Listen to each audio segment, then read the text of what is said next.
पिछले वीडियो में हम लोग सेल के वैद्युत वाहक बल, सेल के आंतरिक प्रतिरोध और सेल के शिरा विभवांतर की चर्चा किए थे। उनके बीच संबंध भी स्थापित किए थे और सेल की दक्षता तक निकाल दिए थे। अब देखो, परिपथ में एक से अधिक सेल को जोड़ने की आवश्यकता होती है। तो जिस प्रकार से हम लोग संधारित्रों का समूहन पढ़े, दो प्रकार से संधारित्रों को जोड़ा गया, श्रेणी क्रम और समानांतर क्रम। उसी प्रकार से प्रतिरोधकों का समूहन हम लोग पढ़े इसी चैप्टर में। अब सेलों का भी समूहन दो प्रकार से होता है, श्रेणी क्रम समूहन और समानांतर क्रम समूहन। तो सेलों का श्रेणी क्रम समूहन, सीरीज ग्रुपिंग ऑफ सेल्स। तो देखिए, इतना परिचित हो चुके हैं। सेल में दो सिरा होता है, एक धन ध्रुव और एक ऋण ध्रुव। तो जब दो या दो से अधिक सेलों को इस प्रकार संयोजित किया जाता है कि एक सेल का ऋण ध्रुव दूसरे सेल के धन ध्रुव से, दूसरे सेल का फिर ऋण ध्रुव तीसरे के धन ध्रुव से, इस प्रकार संयोजित होते हैं, तब सेलों के समूहन को श्रेणी क्रम समूहन कहा जाता है। तो सभी सेल से एक ही धारा निर्गत होती है, उनका शिरा विभवांतर जो है वो अलग अलग हो जाता है। तो जब दो या दो से अधिक सेल इस प्रकार संयोजित किए जाते हैं कि एक सेल का ऋण ध्रुव दूसरे सेल के धन ध्रुव से, दूसरे सेल का ऋण ध्रुव तीसरे सेल के धन ध्रुव से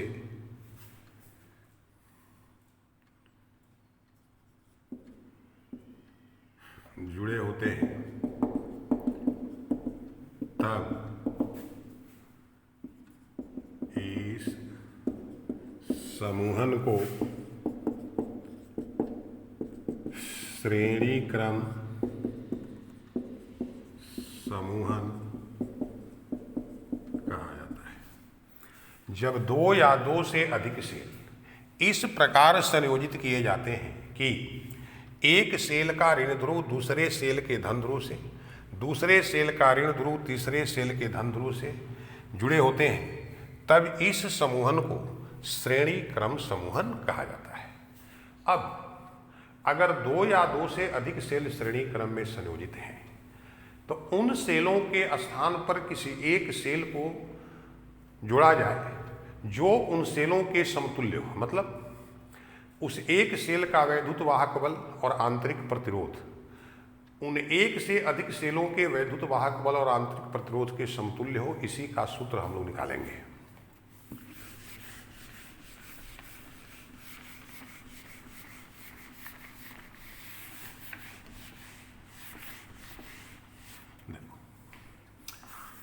हमने दो सेल ले लिया,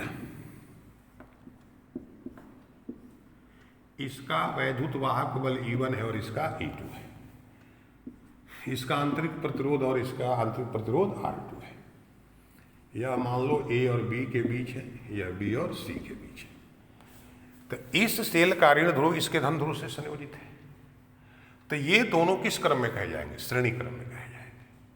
तो अब देखो, अगर परिपथ में धारा यहां से I निर्गत होती है, तो वही धारा I इससे भी निर्गत होगी। तो दोनों सेल से निर्गत होने वाली धारा क्या है? समान है। तो इस सेल जिसका वैद्युत वाहक बल E1 है, यह ए और बी के बीच है, तो इसका जो सिरा विभवांतर है तो भी ए माइनस भी बी इक्वल टू क्या हो जाएगा, E1 माइनस आई आर। हम लोग सूत्र पढ़े हैं ना कि अगर किसी सेल का वैद्युत वाहक बल E हो, आंतरिक प्रतिरोध R हो और उससे धारा I निर्गत होती हो, तो सिरा विभवांतर V बराबर सूत्र E माइनस आई आर। उसी सूत्र के आधार पर A और B के बीच का जो विभवांतर है E1 माइनस आई आर। इसी प्रकार से VB minus VC, E2 minus I R two, तो VA माइनस VC, तो VA minus VB plus VB minus VC और VA minus VC equal to तो E1 minus I R one plus E2 minus I R two, VA minus VC, E1 plus E2 इसको एक साथ कर दिया, minus आई कमन हो गया, R1 प्लस R2। अब यदि इन दोनों सेलों के स्थान पर इनके समतुल्य वैद्युत वाहक बल E तथा आंतरिक प्रतिरोध R के एक सेल को A तथा C बिंदुओं के बीच संयोजित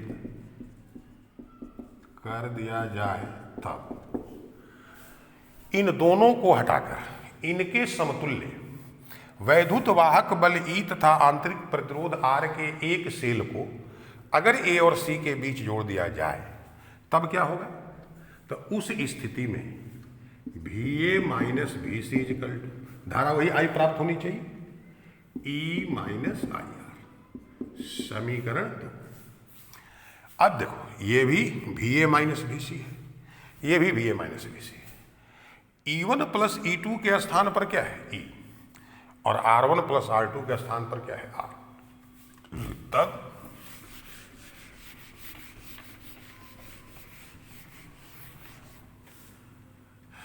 समीकरण 1 तथा समीकरण 2 की तुलना करने पर E बराबर E1 plus E2, R equal to R1 plus R2। 3 cell होगा तो E1 plus E2 plus E3 E4। तब क्या सूत्र निकला कि अगर दो से अधिक सेल श्रेणी क्रम में संयोजित है तो परिपथ का कुल वैद्युत वाहक बल सभी सेलों के वैद्युत वाहक बल के जोड़ के बराबर होगा और आंतरिक प्रतिरोध भी सभी सेलों के आंतरिक प्रतिरोध के जोड़ के बराबर होगा, जो श्रेणी क्रम में प्रतिरोध के समूहन का सूत्र है। अब यदि वैद्युत वाहक बल E तथा आंतरिक प्रतिरोध R के n सदृश सेल श्रेणी क्रम में संयोजित हो तो सूत्र क्या हो जाएगा, तो E प्लस E अगर n बार हो जाएगा तो n ही हो जाएगा, और R प्लस R अगर हो जाएगा तो nR हो जाएगा। यदि वैद्युत वाहक बल E तथा आंतरिक प्रतिरोध R के n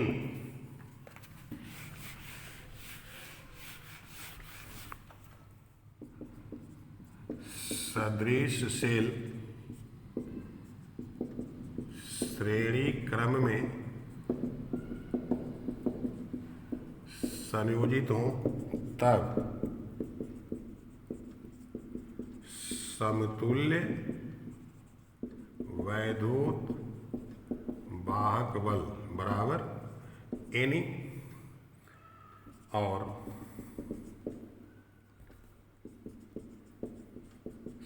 समतुल्य आंतरिक प्रतिरोध बराबर NR। याद रखिएगा, अगर मान लो 2 वोल्ट के 10 सेल श्रेणी क्रम में जोड़े गए, कहा जाए कुल वैद्युत वाहक बल क्या हो गया, तो 20 वोल्ट हो गया। अगर प्रत्येक का आंतरिक प्रतिरोध 1 ओम है तो कुल आंतरिक प्रतिरोध 10 ओम हो जाएगा। तो इस प्रकार से हम लोग सेलों को अगर श्रेणी क्रम में जोड़ना है तो वैद्युत वाहक बल बढ़ जाएगा, आंतरिक प्रतिरोध भी बढ़ जाएगा। अगर अलग अलग वैद्युत वाहक बल है और प्रतिरोध है तो ये सूत्र, और अगर वैद्युत वाहक बल सबका समान है तो ये सूत्र NE, आंतरिक प्रतिरोध के लिए NR। अब इसी प्रकार से सेलों का समानांतर क्रम समूह,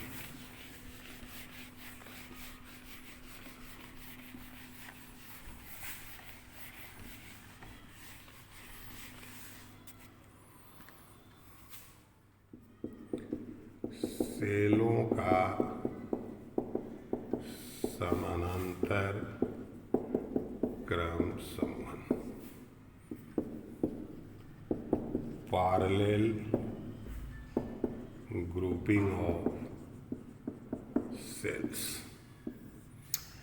तो देखो, जब 2 या 2 से अधिक सेलों को इस प्रकार संयोजित किया जाता है कि सभी सेलों के धन ध्रुवों को एक साथ और सभी सेलों के ऋण ध्रुवों को एक साथ जोड़ दिया जाए, तब सेलों के समूहन को समानांतर क्रम समूहन कहा जाता है।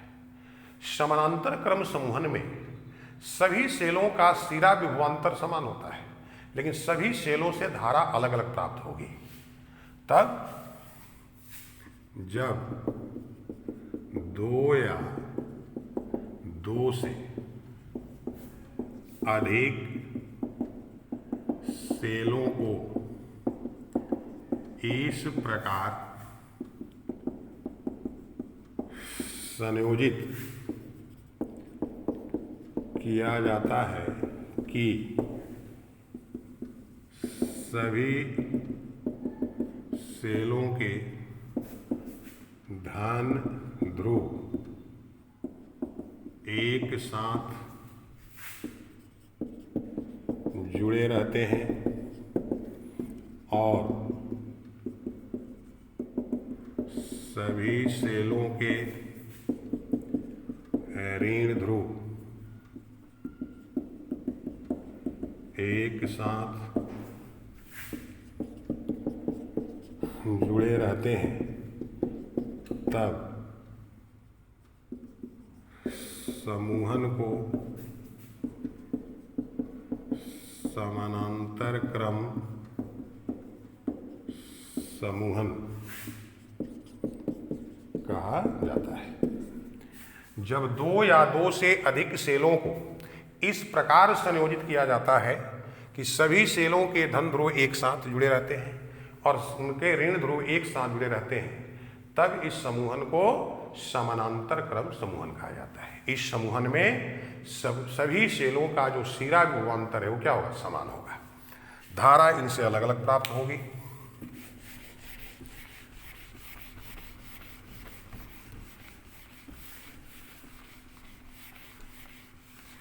अब देखो, इसमें भी हम 2 सेल ले लिए,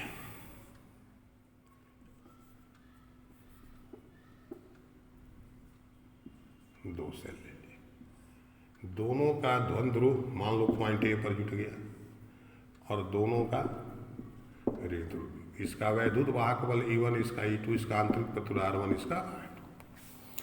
तो अब चूंकि दोनों A और B के बीच संयोजित है, तो इसका सिरा विभवांतर और इसका सिरा विभवांतर क्या होगा, बराबर होगा। मान लो इससे धारा I1 निकली और इससे धारा I2 निकली, इस सेल से धारा I1 और इस सेल से धारा I2। तो देखो, माना कि दोनों सेलों का सिरा विभवांतर भी है, तो सिरा विभवांतर के सूत्र के अनुसार अगर सेल इसके लिए हम लिखते हैं तो V equal to E1 minus I1 R1, चूंकि धारा उससे I1 निकल रही है। अब देखो, अगर इसको हम इधर लाते हैं तो I1 R1 is equal to E1 minus V, और I1 is equal to E1 by R1 minus V by R1। इसी प्रकार से हम इसके लिए अगर लेते हैं तो V is equal to E2 minus I2 R2, तो I2 R2 is equal to E2 minus V, तो I2 is equal to E2 by R2 minus V by R2। अब देखो, दोनों सेलों से प्राप्त होने वाली कुल विद्युत धारा I is equal to I1 plus I2, तो I is equal to E1 by R1 minus V by R1 plus E2 by R2 minus V by R2, और I is equal to E1 by R1 plus E2 by R2। ये दोनों में minus भी common ले लीजिए, 1 by R1 plus 1 by R2।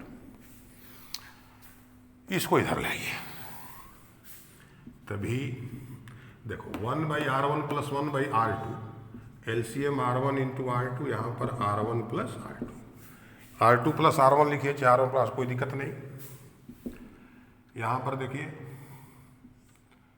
R1 R2, R2 E1 plus R1 E2, इसके जगह इधर चला गया माइनस I, यहाँ तक तो कोई दिक्कत नहीं। अब देखिए, इसको मिटा रहे हैं,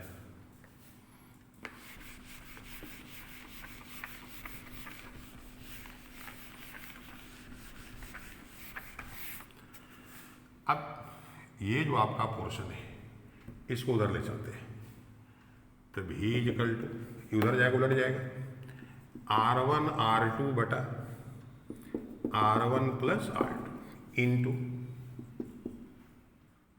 R2 E1 plus R1 E2 बटा में R1 into R2 minus I, यहाँ भी जाएगा R1 इंटू R2 बटा R1 प्लस R2, ये कैंसिल हो गया। तो V इज इक्वल टू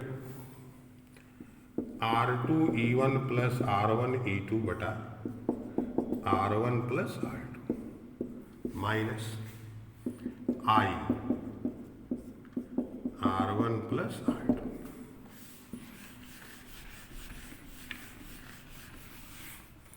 इसको मान लीजिए समीकरण 1। अब यदि इन दोनों सेलों के स्थान पर इनके समतुल्य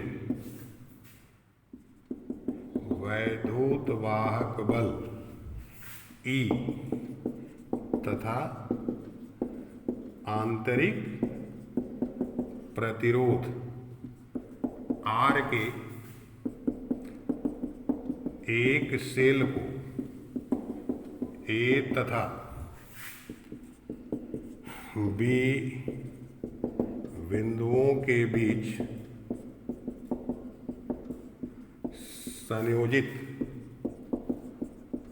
कर दिया जाए, तब यदि इन दोनों को हटाकर इनके स्थान पर इनके समतुल्य एक सेल को जोड़ दिया जाए जिसका वैद्युत वाहक बल E है और आंतरिक प्रतिरोध R है, तो उससे भी धारा हमको I प्राप्त होनी चाहिए और उसका भी सिरा विभवांतर V के बराबर, तो V बराबर E माइनस I, समीकरण 2।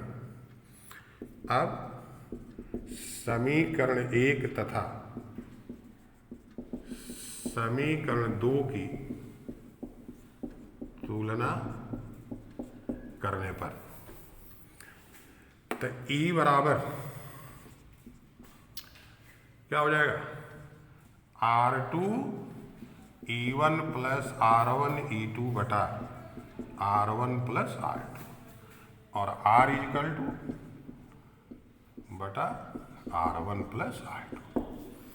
तो देखिए, अगर भिन्न भिन्न वैद्युत वाहक बल और आंतरिक प्रतिरोध के दो सेल समानांतर क्रम में संयोजित किए जाते हैं तो इनके स्थान पर जो एक सेल जोड़ा जाएगा उसका वैद्युत वाहक बल E बराबर, सूत्र याद रखिएगा, ऑब्जेक्टिव में भी एक बार पूछा है।